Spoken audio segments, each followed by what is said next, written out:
தமிழ் சினிமால ரொம்ப வெள்ளந்தியான கேரக்டர்கள் அப்படின்னு சொல்லிட்டு சில கேரக்டர்களை மட்டும் தான் நம்மளால குறிப்பிடவே முடியும். அப்படியான சில கேரக்டர்களை தான் நான் எடுத்துட்டு வந்திருக்கேன். ஒவ்வொன்றா சொல்றேன். முதல்ல டூரிஸ்ட் ஃபேமிலியில சசிகுமார் ஒருத்தர் எப்படி இவ்வளவு நல்லவனா இருக்க முடியும் அப்படின்ற மாதிரி தான் ஒரு கேள்வி வரும். எல்லாருக்கும் ஓடி ஓடி உதவி பண்றான், கேட்காமலே உதவி பண்றான், எதையும் எதிர்பார்க்காம உதவி பண்றான் அப்படின்றதே மிகப்பெரிய விஷயமா தான் இன்றைய காலகட்டத்தில் பார்த்துட்டு இருக்க முடியும். டைரக்டரே சொல்லியிருப்பாரு, சசிகுமார் சார் மாதிரி ஒருத்தர் உள்ள வந்துட்டாரு அப்படின்னா அவர் நல்லவர்னு காமிக்கிறதுக்கு எனக்கு எந்த சீனும் வைக்க தேவையில்லை, அவர் ஒரு நல்லவர் தான், அடிப்படையிலே ஒரு நல்ல மனுஷன் அப்படின்ற மாதிரி சொல்லுவாரு. அந்த கேரக்டர் அவ்வளவு ஃபீல் குட்டா இருக்கும். முதல்ல அந்த இலங்கை தமிழையே இவர் சமாளிச்சு பேசுறதா இருக்கட்டும், கடைசியில எல்லாருமே இலங்கை தமிழ் பேசுறதா இருக்கட்டும், அந்த மூமெண்ட்லாம் உண்மையிலே ரொம்பவே எமோஷனலான ஒரு மூமெண்டா தான் இருந்துட்டு இருந்துச்சு. ரெண்டாவது மெய்யழகன்ல வரக்கூடிய கார்த்தியோட கேரக்டர்.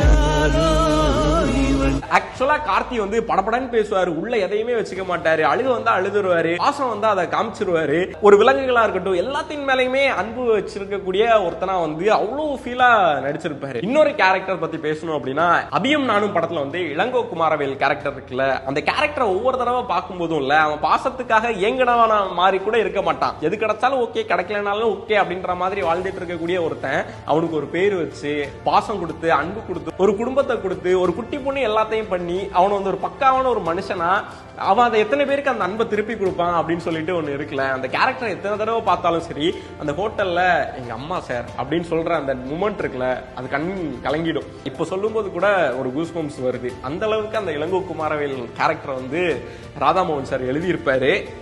பக்கா இந்த கேரக்டர்லாம் நம்ம கொஞ்சம் கஷ்டமா இருக்கும்போது பார்த்தோம் அப்படின்னா நிஜமாவே ரொம்ப ஃபீல் குட்டான ஒரு மனநிலைக்கு வந்துரும்.